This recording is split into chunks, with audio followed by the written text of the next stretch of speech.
नमस्कार दोस्तों, स्वागत है आपका उपनिषद एकेडमी में। और आज हम देखेंगे बड़ा ही महत्वपूर्ण टॉपिक है हमारा, जो मध्य प्रदेश सहायक पुलिस सचिव परीक्षा के अंतर्गत यूनिट नंबर 1 में शामिल किया गया है। और टॉपिक का नाम है पीसीआई। पीसीआई मतलब फार्मेसी काउंसिल ऑफ इंडिया।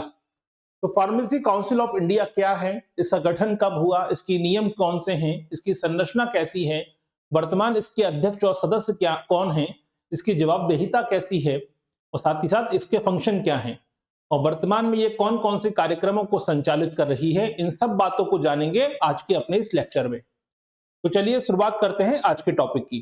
कोई भी डाउट हो, कोई भी क्वेश्चन हो तो आप पूछ सकते हैं, ठीक है। तो पूरा टॉपिक हमारा टारगेट ये है कि 15 तारीख तक, याद रखिए, आपका ये पूरी यूनिट नंबर 1 कंप्लीट हो जाएगी। हाँ, कल है शनिवार, और कल हम एक लेक्चर नहीं बल्कि 2 लेक्चर कवर करेंगे। तो यूनिट नंबर 1 के कल हमारा एक लेक्चर नहीं होगा, यूनिट नंबर 1 के कल हमारे 2 लेक्चर होंगे, क्योंकि कुछ संस्थाएं ऐसी हैं जो काफी संक्षिप्त हैं अपने आप में। जैसे राष्ट्रीय पशु चिकित्सा संस्थान जो है, एक या नर्सिंग संस्थान जो है, ये काफी महत्वपूर्ण जो आपके इंस्टीट्यूशन हैं, इनके बारे में काफी सीमित जानकारी होती है। तो ये आराम से हम 2 से 3 लेक्चर एक साथ कवर कर सकते हैं। तो कल का जो लेक्चर होगा उसमें 3 बजे क्लास होती है, तो 3 बजे क्लास होगी। इसके अलावा एक और लेक्चर होगा जो 5 से 6 बजे के बीच में होगा। तो कल 3 से 4 भी होगी और शाम को 5 से 6 भी होगी। 2 लेक्चर होंगे कल, याद रखिएगा। चलिए तो शुरुआत करते हैं फार्मेसी काउंसिल ऑफ इंडिया के बारे में। और संडे को भी लेक्चर होगा, संडे को भी क्लासेस रखेंगे, क्योंकि पेपर आपका मई में है। जितना जल्दी हम सिलेबस कवर करेंगे उतना जल्दी ही हम रिवीजन शुरू कर पाएंगे, इसलिए तो आज हम पढ़ेंगे फार्मेसी काउंसिल ऑफ इंडिया के बारे में। तो फार्मेसी काउंसिल ऑफ इंडिया है क्या, पहले इस कॉन्सेप्ट को समझिए, याद रखिए। तो नाम से स्पष्ट है, फार्मेसी काउंसिल ऑफ इंडिया क्या है? जो फार्मेसी एजुकेशन होती है, अभी तक आपने देखा था एआईसीटीई के बारे में, जो तकनीकी शिक्षण को रेगुलेट करता है। आपने देखा था एनएमसी के बारे में, नेशनल मेडिकल कमीशन के बारे में, जो मेडिकल एजुकेशन को कंट्रोल करता है, रेगुलेट करता है। कल हमने पढ़ा था बार काउंसिल ऑफ इंडिया के बारे में, बीसीआई के बारे में, जो लॉ संबंधी एजुकेशन है, कानूनी शिक्षा को रेगुलेट करता है। इसी प्रकार फार्मेसी एजुकेशन को, फार्मेसी शिक्षा को, फार्मेसी पेशे को, जो क्योंकि फार्मेसी बहुत से लोग क्या करते हैं, फार्मेसी करते लेते हैं, फिर उनका लाइसेंस मिलता है और फिर वो अपने फार्मेसिस्ट बनते हैं। या तो आप मेडिसिन, बहुत से लोग आपकी जो क्या नाम है, मेडिसिन कंपनियां होती हैं, जैसे आपने देखा होगा फार्मेसी फार्मा कंपनियां होती हैं, उसमें काम करते हैं। बहुत से लोग अपना मेडिकल स्टोर खोल लेते हैं। बहुत से लोग गवर्नमेंट के एम्प्लॉय हो जाते हैं, जो संस्थान होते हैं, सरकारी संस्थानों में जो फार्मासिस्ट होते हैं उसमें अपॉइंट करते हैं। इसका मतलब ये हुआ, ये एक ऐसी संस्था है, ये एक ऐसी काउंसिल है जो ना केवल एजुकेशन को बल्कि यहाँ के पेशे को, जो प्रोफेशन है, उसको भी रेगुलेट करती है। और ये कैसी संस्था है? ये संवैधानिक नहीं है, ये सांविधिक संस्था है। और सांविधिक संस्था है, इसका मतलब इसका गठन किसी अधिनियम से किया गया होगा, स्वाभाविक सी बात है। तो पहली 2 बातें क्लियर हो गई कि pharmacy council of India, PCI क्या है। पीसीआई फार्मेसी शिक्षा और पेशे को रेगुलेट करने वाली एक सांविधिक संस्था है। संवैधानिक तो हो ही नहीं सकती, संविधान में इसका कोई उल्लेख नहीं है। वैधानिक संस्था है, सांविधिक संस्था है, इसका मतलब संसद के अधिनियम से स्थापित हुई है। तो 2 बातें तो क्लियर हो गई। अब पीसीआई का गठन कौन से अधिनियम से हुआ? तो फार्मेसी अधिनियम कब लाया गया था? 1948 में। तो 1948 में फार्मेसी एक्ट यानी फार्मेसी अधिनियम के तहत धारा 3 के तहत, धारा को याद कर लीजिएगा, धारा 3 के तहत याद रखिएगा, पीसीआई का गठन किया गया। और पीसीआई का गठन हुआ कब है? 1949 में। कंफ्यूजन क्या हो सकता है? अधिनियम आया था 1948 में और याद रखिएगा स्थापना हुई है 1949 में। तो कभी कभी क्या होता है, हमें अधिनियम याद रह जाता है। तो मालूम पड़ा फार्मेसी एक्ट हमने पढ़ के रखा है 1948, और प्रश्न पूछा गया पीसीआई की स्थापना कब हुई? 1948, 1949, 1950, 1951, हम लगा के आ गए 1948।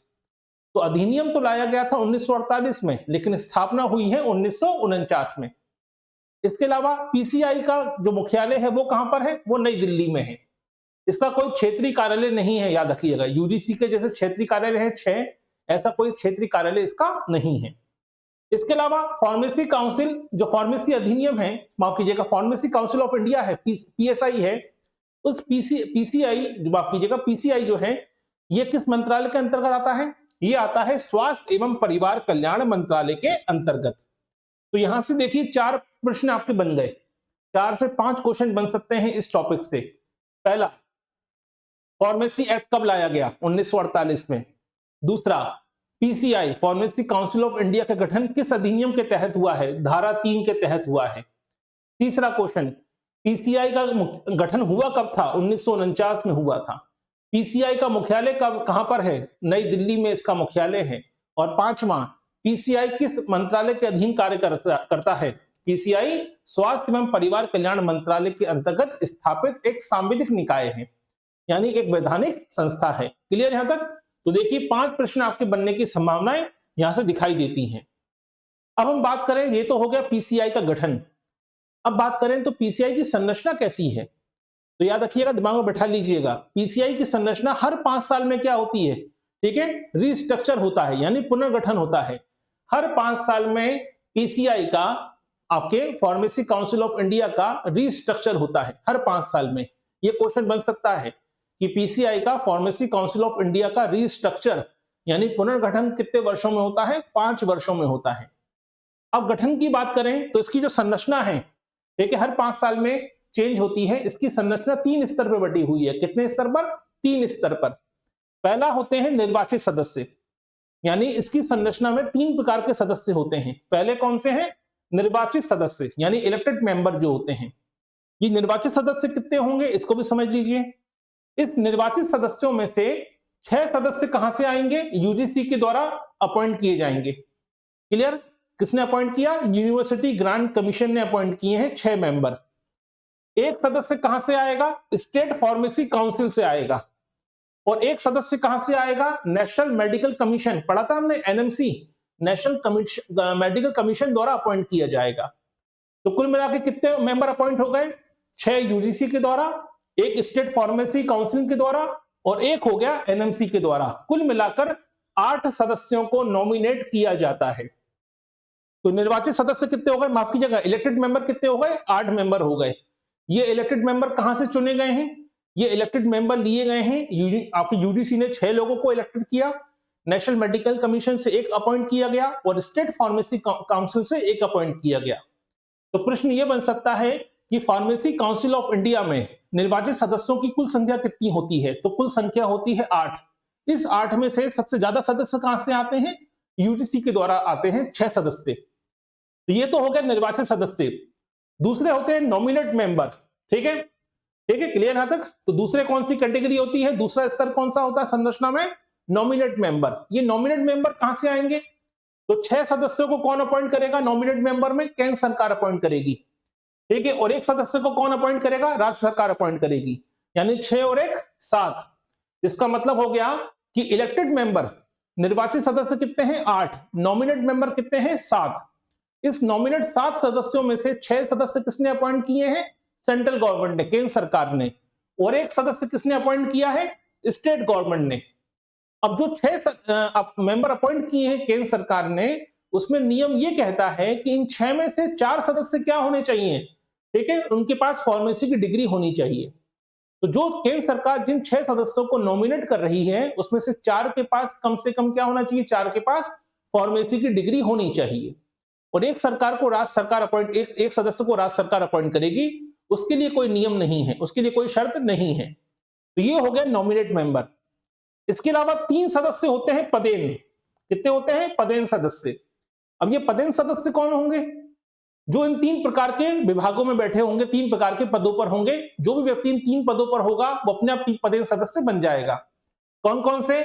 भारत के स्वास्थ्य सेवा महानिदेशक, दूसरा भारत के drugs controller general of India, और तीसरा केंद्रीय औषधि प्रयोगशाला के डायरेक्टर। ये तीनों मेंबर, इस पदों पर जो 3 लोग बैठे होंगे वो अपने आप ही आपके फार्मेसी काउंसिल ऑफ इंडिया के पदेन सदस्य बन जाते हैं। तो इसका मतलब क्या हुआ? 3 प्रकार के सदस्य होते हैं फार्मेसी काउंसिल ऑफ इंडिया की संरचना में। पहले होते हैं आपके इलेक्टेड मेंबर, यानी निर्वाचित सदस्य। वो निर्वाचित सदस्य कितने होते हैं? कुल मिलाकर कितने होंगे? वो होंगे 8, जिसमें से यूजीसी अपॉइंट करेगा 6 सदस्यों को, एक सदस्य आएगा स्टेट फार्मेसी काउंसिल से, और एक सदस्य को अपॉइंट किया जाएगा एनएमसी के द्वारा, नेशनल मेडिकल काउंसिल के द्वारा इलेक्ट किया जाएगा। 7 सदस्य होंगे नॉमिनेट। नॉमिनेट में 7 में से 6 सदस्य कौन नॉमिनेट करेगा? केंद्र सरकार, जिसमें से 4 सदस्यों के पास फार्मेसी की डिग्री होनी चाहिए, और एक सदस्य को अपॉइंट करेगी स्टेट गवर्नमेंट। 3 सदस्य होंगे पदेन सदस्य। पदेन मतलब जो 3 पद हैं, उन पदों पर जो लोग बैठे होंगे, भारत के स्वास्थ्य सेवा के महानिदेशक, drugs controller general of India और केंद्रीय औषधि प्रयोगशाला के डायरेक्टर। क्लियर है तक? कुल मिलाकर देखा जाए तो 8 और 7 कितने हो गए? 15, 15 और 3 18। ये 18 मेंबरों की एक पूरा सदस्य संरचना होती है फार्मेसी काउंसिल ऑफ इंडिया में। तो यहां से प्रश्न बन सकते हैं। अगर हम वर्तमान संरचना को देखें 2026 में, वर्तमान संरचना में अगर देखी जाए तो वर्तमान में अध्यक्ष कौन है, चेयरमैन कौन है फार्मेसी काउंसिल ऑफ इंडिया के? तो ये है कौन? Doctor Montu Kumar M Patel. ठीक है, तो आपको मालूम ही है doctor Montu Kumar M Patel pharmacy council of India के क्या है? प्रेसिडेंट हैं। तो इसके अध्यक्ष कौन है अभी वर्तमान में? मोंटू कुमार पटेल। डॉक्टर मोंटू कुमार पटेल कौन है? ये इसके अध्यक्ष हैं वर्तमान में। उपाध्यक्ष की बात करें डॉक्टर एम प्रमोद याओले, ये कौन है? उपाध्यक्ष हैं। और रजिस्ट्रार कौन है इसके? अनिल मित्तल। क्लियर यहां तक? तो ये आपको वर्तमान संरचना भी मालूम होना चाहिए, वर्तमान अध्यक्ष कौन है, वर्तमान उपाध्यक्ष कौन है, ये भी क्लियर होना चाहिए पढ़ने के दौरान। चलिए, तो ये तो हो गया गठन और ये तो हो गई संरचना। अब आते हैं फार्मेसी काउंसिल ऑफ इंडिया का कार्य क्या होता है, फंक्शन क्या होता है। सबसे पहला फंक्शन है शिक्षा के मानक। क्यों? क्योंकि ये फार्मेसी एजुकेशन को रेगुलेट करता है। तो फार्मेसी में कौन कौन से कोर्स होते हैं आपको मालूम ही है। डिप्लोमा होता है, बैचलर होता है, ठीक है, और पीएचडी भी होती है और आपके डॉक्टरेट भी होता है।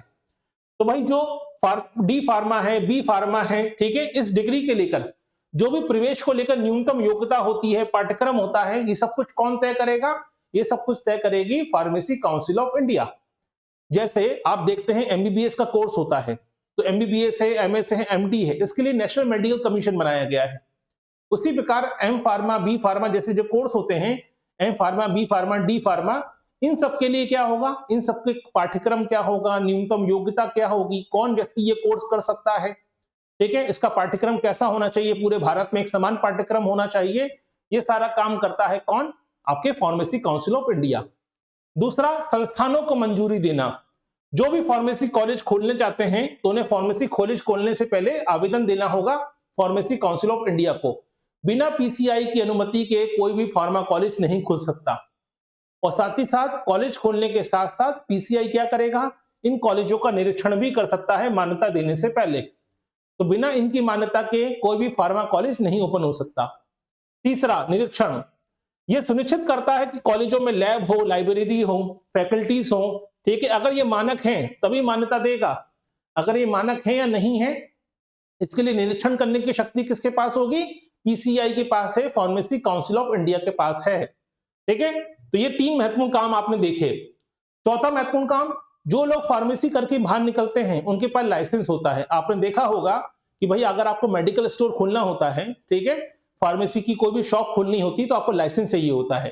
तो पंजीकरण कहां से मिलेगा? तो जिन लोगों ने मान लीजिए बी फार्मा किया है, ठीक है, तो उन्होंने बी फार्मा या एम फार्मा किया है, तो उनको लाइसेंस कहां से मिलेगा? लाइसेंस के लिए वो यहाँ पर आवेदन करेंगे और एफसीआई के द्वारा ही क्या होगा? उनका पंजीकरण किया जाएगा। इसके अलावा विदेशी योग्यता, बहुत से ऐसे स्टूडेंट होते हैं जो बाहर से पढ़ के आते हैं, रशिया से पढ़ के आ रहे हैं, यूरोप से पढ़कर आते हैं, तो बाहर से जो डिग्री आती है उसको मान्यता देने का निर्णय भी किसके पास होगा? उसको मान्यता देने का निर्णय भी एफसीआई के पास, पीसीआई के पास होगा, फार्मेसी काउंसिल ऑफ इंडिया के पास होगा।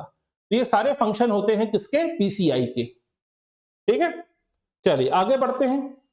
अब आते हैं पीसीआई को लेकर एक ओवरऑल डेटा आपको याद हो गया होगा। पहली बात तो ये मुख्यालय कहां पर है? नई दिल्ली में। वर्तमान अध्यक्ष कौन है? Doctor Montu Kumar M Patel.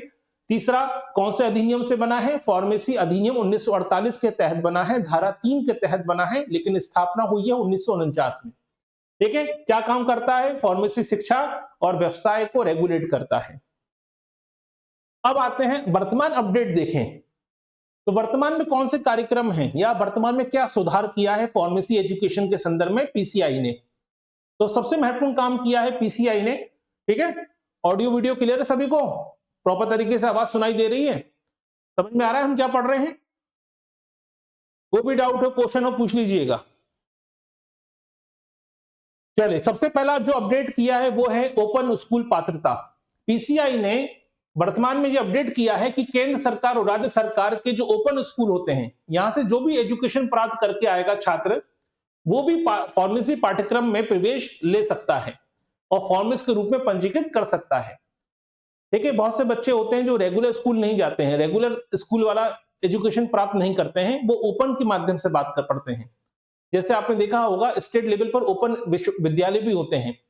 Open विश्वविद्यालय की बात नहीं हो रही, ओपन विद्यालय की बात हो रही है। जैसे मध्य प्रदेश राज्य ओपन विद्यालय होते हैं, ठीक है।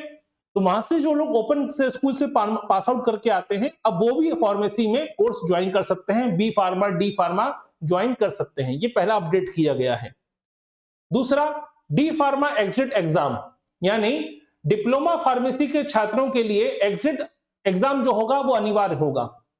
यानी इस पीसीआई की इस परीक्षा के पैटर्न को 3 पेपर से घटाकर क्या कर दिया गया है, 1 पेपर पर करने का विचार किया जा रहा है, ताकि छात्रों के लिए अधिक सुलभ बनाया जा सके।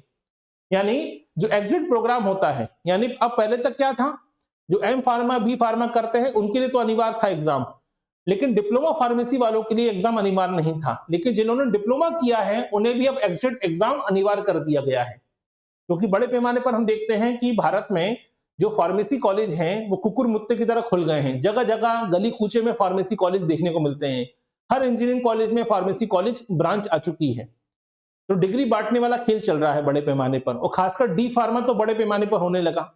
तो डी फार्मा में शिक्षा की मानक गुणवत्ता को बनाए रखने के लिए क्या कर दिया गया कि अगर आपने डी फार्मा किया भी है तो आपको एक एग्जाम देना पड़ेगा, तभी आपको लाइसेंस मिल पाएगा। दूसरा, इस परीक्षा पीसीआई ने क्या कर दिया, पीसीआई ने एक एग्जिट एग्जाम जो होता है सबके लिए अनिवार्य कर दिया गया है। उसमें पहले 4 पेपर होते थे, 3 पेपर, उसमें से अब पेपर को घटाकर कितना किया जा रहा है, 1 पेपर करने का विचार किया जा रहा है। तीसरा महत्वपूर्ण कदम उठाया है पीसीआई ने, वो है डीजी फार्मा पोर्टल।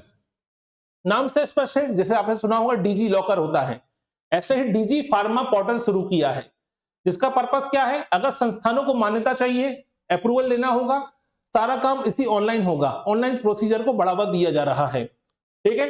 तो आपका 2F जो होता है, 2 फैक्टर वेरिफिकेशन होता है, ठीक है, ऑथेंटिफिकेशन होता है, वो सारा काम ऑनलाइन होगा। इससे ये होगा कि किस संस्थान को मान्यता दी है पीसीआई ने और किन आधारों पर दी है, वो सब कुछ पब्लिक प्लेटफॉर्म पे होगा, यानी सब कुछ पारदर्शी तरीके से होगा। अब ये नहीं कि गुपचुप बैठक ये चल रही है मान्यता लेने के लिए। अगर आपको मान्यता लेनी है अपने कॉलेज की, तो आप सीधा ऑनलाइन पोर्टल पे जाकर आवेदन कीजिए। पीसीआई को बताना पड़ेगा कि हमने इस कॉलेज को मान्यता क्यों दी है और किस आधार पर दी है, ताकि पारदर्शिता बनी रहे। चौथा, पशु परीक्षण पर रोक लगा दी है। पीसीआई ने हाल ही में फार्मेसी कॉलेजों में जो किसी भी प्रकार के जानवरों पर जो क्रूरता होती है, कोई भी टेस्ट होता है, ठीक है, उसको क्या कर दिया गया है, उस पर रोक लगा दी गई है। अब फार्मेसी कॉलेजों में दवाइयों के परीक्षण के दौरान किसी भी जीव की हत्या नहीं की जाएगी, किसी प्रकार की पशु क्रूरता नहीं की जाएगी। ये अपडेट कर दिया है पीसीआई ने।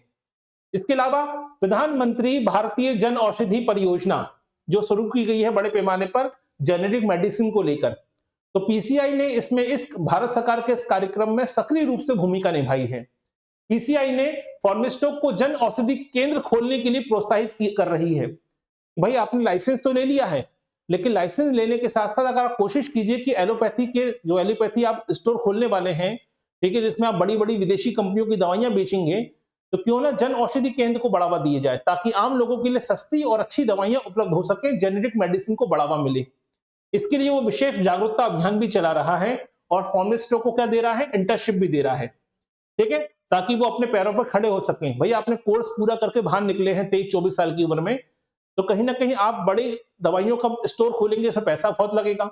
लेकिन जन औषधि केंद्र खोलते हैं प्रधानमंत्री जन औषधि केंद्र, तो उसमें आपको सब्सिडी मिलती है, आपको अच्छी दवाइयां बेच पाएंगे, सस्ती दवाइयां बेच पाएंगे और आम आदमी का भला भी होगा ऐसे प्रकार के संस्थानों से।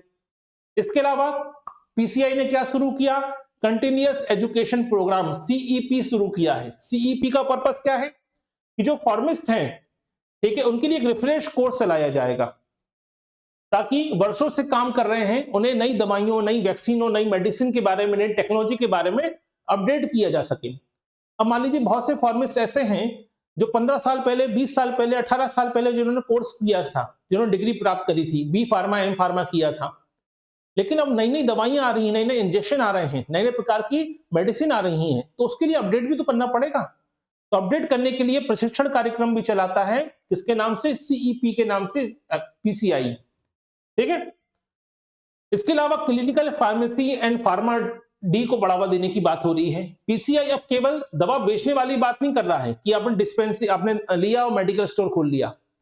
पीसीआई केवल दवा बेचने की बात नहीं कर रहा है, बल्कि डॉक्टर ऑफ फार्मेसी के छात्रों को क्लिनिकल फार्मासिस्ट के रूप में स्थापित करने की बात कर रहा है, ताकि वो अस्पतालों में, जो बड़े बड़े अस्पताल हैं, सरकारी हैं, प्राइवेट हैं, उन अस्पतालों में डॉक्टरों के साथ मिलकर रोगी के साथ संपर्क स्थापित करें और कितनी मात्रा में दवा दी जानी चाहिए, जैसा कि विदेशों में होता है, उसका लेकर चर्चा करें, ताकि कहीं ना कहीं डॉक्टरों के साथ मिलकर दवा की खुराक से लेकर हर चीज में नई से नई चीजें सीखें, ठीक है, और अपने ज्ञान को बढ़ाएं। इसके लिए वो कोशिश कर रहा है कौन? पीसीआई। तो ये हम देखते हैं कि बड़े पैमाने पर ये सुधार चल रहे हैं। और सबसे महत्वपूर्ण कदम उठाया है विदेशी डिग्री की मान्यता को लेकर। पीसीआई ने उन सभी छात्रों के लिए स्क्रीनिंग टेस्ट और मूल्यांकन कार्यक्रम शुरू किया है जो विदेशों से फार्मेसी की पढ़ाई करके आते हैं। यानी जो भारत में एग्जिट टेस्ट होता है, जिसको एग्जाम देने पर ही आपको लाइसेंस मिलेगा, वो किन के लिए अनिवार्य कर दिया गया है? वो विदेशी डिग्री धारकों के लिए भी अनिवार्य कर दिया गया है कि अगर भारत में आपने विदेशों से पढ़ाई करके आए हैं, फार्मेसी की B pharma, D pharma, M pharma किया है, तो यहाँ पे आके आपको क्या करना होगा? आपको ये एग्जाम देना पड़ेगा, तभी आपका मूल्यांकन होगा, उसी के बेसिस पर आपको लाइसेंस मिलेगा। ठीक है, तो ये सारे कदम उठाए हैं किसने? आपके पीसीआई ने, फार्मेसी काउंसिल ऑफ इंडिया ने। इसके अलावा एक हाल ही में एक नया विचार उभर कर सामने आया, क्योंकि अभी क्या होता है, आपने जिस राज्य में फार्मेसी को लेकर लाइसेंस लिया हुआ है, तो आपको इस स्टेट फार्मेसी जो काउंसिल होती है उसमें अपना रजिस्ट्रेशन कराना होता है। लेकिन अगर आप दूसरे राज्य में जाते हैं तो फिर आपको फिर से रजिस्ट्रेशन कराना होता है। इसी को लेकर one nation one registration programme को प्रस्तावित किया है, मतलब सरकार को प्रस्ताव भेजा है। अगर ये स्वीकार हो जाता है स्वास्थ्य मंत्रालय के द्वारा, तो फिर इस प्रोसेस को आगे बढ़ाया जाएगा। जैसे आपने देखा था, नेशनल मेडिकल कमीशन ने भी यही किया है। पहले डॉक्टरों को, जो एमबीबीएस डॉक्टर हैं, एमडी हैं, एमएस हैं, उन्हें पहले हर स्टेट लेवल पर स्टेट मेडिकल जो काउंसिल होती है वहां पर रजिस्ट्रेशन कराना होता था, और दूसरे राज्य में जाकर वो तभी प्रैक्टिस कर पाते थे जब वहां पे स्टेट में आपको क्या करा सके? रजिस्ट्रेशन कराएं। लेकिन अब वो सिस्टम खत्म हो गया है। अब एमबीबीएस डॉक्टर होते हैं, एमडी, एमएस होते हैं, जो विशेषज्ञ डॉक्टर हैं, उन सबको एक ही रजिस्ट्रेशन नंबर मिलता है। उस एक ही रजिस्ट्रेशन नंबर से वो पूरे भारत में प्रैक्टिस कर सकते हैं। यही काम फार्मेसी के लिए भी करने का प्रस्ताव रखा गया है, वन नेशन वन रजिस्ट्रेशन कार्यक्रम के माध्यम से। लेकिन ये अभी क्या है? ये प्रस्तावित है। इससे फायदा क्या होगा? इससे फायदा होगा कि पूरे भारत में जितने भी फार्मा की पढ़ाई करने वाले स्टूडेंट हैं, जो लाइसेंस धारी हैं, उन सबका एक केंद्रीय डेटाबेस तैयार हो जाएगा। इससे सरकार को मालूम है कि हमने सबको एक साथ पंजीकृत किया है, तो स्टेट लेवल पर अलग अलग बार बार पंजीकरण करने में समय बचेगा और सभी फार्मिस्ट एक राज्य से दूसरे राज्य में, किसी भी राज्य में जाकर अपनी सेवाएं दे सकेंगे। तो ये फायदा होगा, लेकिन ये कार्यक्रम अभी प्रस्तावित है। अब बात आती है जवाबदेहिता की। जवाबदेहिता किसके प्रति है? पीसीआई की। तो पहली बात तो पीसीआई की जवाबदेहिता संसद के प्रति है, क्योंकि संसद के अधिनियम से पीसीआई एक्ट जो है, ठीक है, याद रखिएगा, कौन सा अधिनियम है? 1948 का। इस अधिनियम के तहत पीसीआई की स्थापना हुई है। तो पीसीआई किसके प्रति रिस्पॉन्सिबल हो गया? संसद के प्रति। लेकिन पीसीआई अपनी रिपोर्ट डायरेक्ट संसद को नहीं देगा, क्योंकि वो स्वास्थ्य परिवार कल्याण मंत्रालय के अधीन है। इसलिए वो अपनी वार्षिक रिपोर्ट किसको देगा? स्वास्थ्य मंत्रालय को देगा, और स्वास्थ्य मंत्रालय इसे संसद में प्रस्तुत करेगा। ठीक है, ये संसद के प्रति उसकी जवाबदेहिता को स्पष्ट करता है।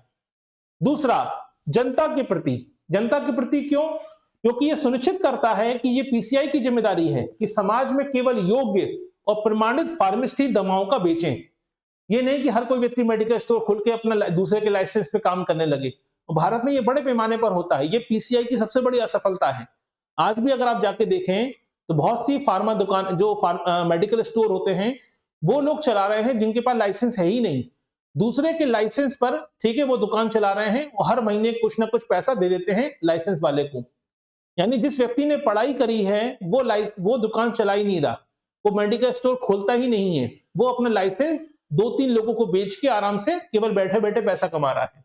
इसका मतलब आम लोग और ऐसे लोगों से दवाइयां खरीद रहे हैं जिन्होंने फार्मा की पढ़ाई नहीं की है। ये पीसीआई की सबसे बड़ी चुनौती भी है और कहीं ना कहीं सबसे बड़ी कमजोरी भी है। इसलिए उसकी जनता के प्रति रिस्पॉन्सिबिलिटी बढ़ जाती है, क्योंकि आपके द्वारा निर्धारित पाठ्यक्रम, निर्धारित परीक्षा और निर्धारित मान्यता प्राप्त कॉलेजों से लोग पढ़ के निकलेंगे, तो कहीं ना कहीं योग्य लोग बाहर आने चाहिए। इसके लिए आपकी जनता के प्रति आप रिस्पॉन्सिबल हैं। तीसरा है छात्रों के प्रति। छात्र किस कॉलेज में जा रहे हैं? कोई फर्जी कॉलेज तो नहीं है। जैसे भोपाल मध्य प्रदेश में हुआ था, नर्सिंग घोटाला हुआ, तो ये नर्सिंग काउंसिल की सबसे बड़ी असफलता है कि गोविंदपुरा के एक कमरे कॉलेज में, एक कमरे पर 15-15 कॉलेजों को मान्यता दे दी गई कोरोना के समय, नर्सिंग कॉलेजों को। और यहाँ पर मध्य प्रदेश में उस समय के जो मंत्री हैं, उस शिक्षा मंत्री, ठीक है, उन्होंने बड़े पैमाने पर ये लाइसेंस जारी कर दिए, अनुमति प्रदान कर दी। एक कमरे पर, एक गोविंदपुरा में एक कमरे पर 16-16 कॉलेजों को मान्यता मिल गई। ये नर्सिंग कॉलेज की सबसे बड़ी असफलता है काउंसिल की। ठीक उसी प्रकार क्या है, ऐसा तो नहीं कि फर्जी कॉलेज चल रहे हों और आपने फर्जी कॉलेजों को मान्यता दे दी है, जहां पर ना तो कोई कोर्स चल रहा है, ना तो कोई लैब है, ना तो कोई आपको लेबोरेटरी है, ना तो कोई फैकल्टी है। तो ऐसे में स्टूडेंट क्या हो सकता है, स्टूडेंट का पूरा जीवन का 4 साल 5 साल का समय बर्बाद हो सकता है। तो आप पीसीआई छात्र के प्रति भी रिस्पॉन्सिबल है कि हम ऐसे कॉलेजों को मान्यता दें ताकि स्टूडेंट सही कॉलेज को चुनाव कर सके कि हमें कौन से कॉलेज में जाना चाहिए। ठीक है। पांचवा, न्यायपालिका के प्रति परिषद का निर्णय पारदर्शी होना चाहिए कि भाई हमने क्यों किसको लाइसेंस दिया, हमने किस कॉलेज को मान्यता दी है, ठीक है, किस प्रकार के कोर्स को मान्यता दी है।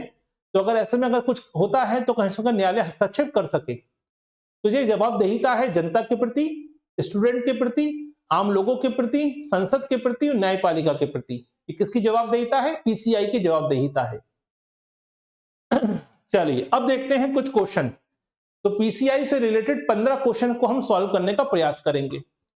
तो अभी हमने क्या क्या पढ़ा? हमने देखा पीसीआई के बारे में, फार्मेसी काउंसिल ऑफ इंडिया के बारे में, किसकी स्थापना कब हुई, इसको कौन से अधिनियम के कौन सी धारा के तहत स्थापित किया गया, मुख्यालय कहां पर है, वर्तमान में पदाधिकारी, इसके अध्यक्ष कौन है, उपाध्यक्ष कौन है, इसके रजिस्ट्रार कौन है। साथ ही साथ हमने ये भी जाना इसकी संरचना कैसी है, पदेन सदस्य कितने होते हैं, नॉमिनेट मेंबर कितने होते हैं, इलेक्टेड मेंबर कितने होते हैं।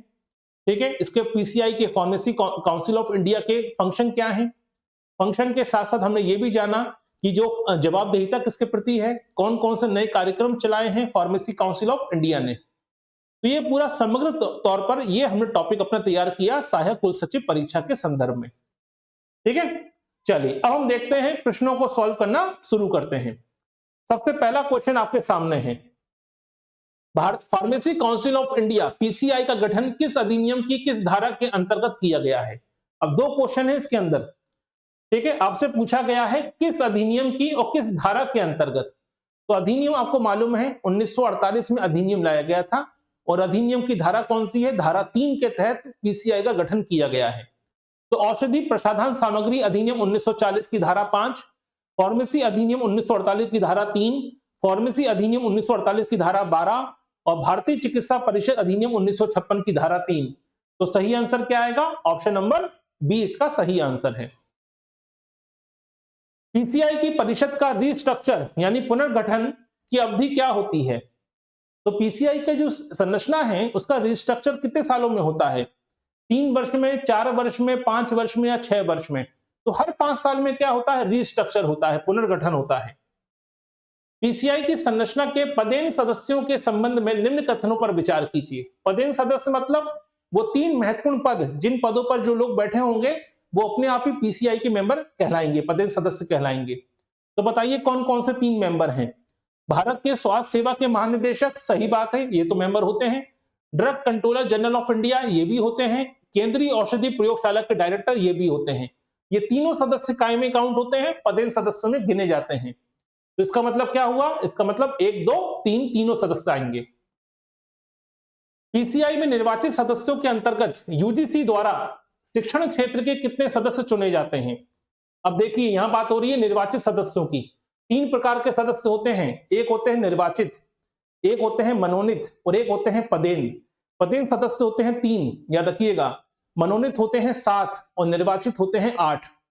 इन निर्वाचित में सदस्यों में 8 सदस्यों में से यूजीसी के द्वारा कितने सदस्य अपॉइंट किए जाते हैं? तो यूजीसी के द्वारा आपके इलेक्ट किए जाते हैं 6 सदस्य। फार्मेसी संस्थानों की मान्यता के लिए पीसीआई द्वारा शुरू किए गए डिजिटल पोर्टल का नाम क्या है? नाम से स्पष्ट है, डिजिटल पोर्टल की बात हो रही है। Pharma connect, DG pharma portal, E pharma India, PCI आपके रिकॉग्निशन पोर्टल। तो सही आंसर क्या है? DG pharma portal. Diploma in pharmacy के छात्रों के लिए एग्जिट एग्जाम के संदर्भ में वर्तमान में क्या स्थिति है? ये अब स्वैच्छिक है इसे पूरी तरह समाप्त कर दिया गया है, ये अनिवार्य है तथा इसके पैटर्न को सरल बनाने पर विचार किया जा रहा है। ये केवल सरकारी कॉलेजों के लिए अनिवार्य है, ऐसा नहीं है। पहले एम फार्मा जो करते थे, बी फार्मा करते थे, उनके लिए तो अनिवार्य था, लेकिन अब डी फार्मा के लिए भी एग्जिट एग्जाम को अनिवार्य कर दिया गया है, लेकिन इसे सरल बनाने की कोशिश हो रही है। 3 पेपर की जगह 1 पेपर करने पर विचार किया जा रहा है। वन नेशन वन रजिस्ट्रेशन पहल मुख्य उद्देश्य क्या है? सभी दवाइयों के लिए सामान्य मूल्य निर्धारण करना, एक केंद्रीय डेटाबेस बनाना जिससे पंजीकरण पूरे भारत में मान्य हो, सभी फार्मेसी कॉलेजों का विलय करना, सभी राज्यों में एक समान प्रवेश परीक्षा कराना। तो वन नेशन वन रजिस्ट्रेशन का पर्पस क्या है? एक केंद्रीय डेटाबेस तैयार करना। पीसीआई द्वारा संचालित कंटिन्यूअस एजुकेशन प्रोग्राम का प्राथमिक उद्देश्य क्या है या प्राथमिक लक्ष्य क्या है? नई फार्मेसी कॉलेजों को लाइसेंस देना, कार्यरत फार्मेसिस्टों को नई दवाओं व तकनीकों के परिवर्तन में अपडेट रखना, केवल छात्रों को छात्रवृत्ति प्रदान करना, विदेशी विश्वविद्यालयों के साथ समझौते करना। तो इसका पर्पस है कि जो पुराने फार्मिस्ट हैं, 5 साल 10 साल पहले 15 साल पहले कोर्स किया था, डिग्री ली थी, एम फार्मा बी फार्मा किया था, उन्हें नई दवाइयों नई तकनीकों से अपडेट किया जाए। ठीक है, अगला है पीसीआई के वर्तमान अध्यक्ष कौन है? तो 2026 के वर्तमान संदर्भ की बात हो रही है, तो याद रखिएगा वर्तमान अध्यक्ष कौन है? Doctor Montu Kumar M Patel. PCI के नॉमिनेट मेंबर में केंद्र सरकार द्वारा कितने सदस्य नॉमिनेट किए जाते हैं? ठीक है, तो नॉमिनेट मेंबर कितने होते हैं? कुल मिला के 7 होते हैं। इसमें से केंद्र सरकार कितने नॉमिनेट करती है, ये पूछा गया है। ठीक है, कोई डाउट इसमें? कोई भी डाउट हो, क्वेश्चन हो, पूछिए।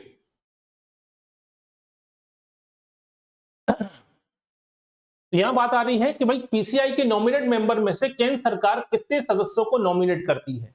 तो केंद्र सरकार नॉमिनेट करती है 6 सदस्यों को। इन 6 सदस्यों में से 4 सदस्य क्या होंगे? 4 सदस्यों के पास फार्मा की डिग्री होनी आवश्यक है।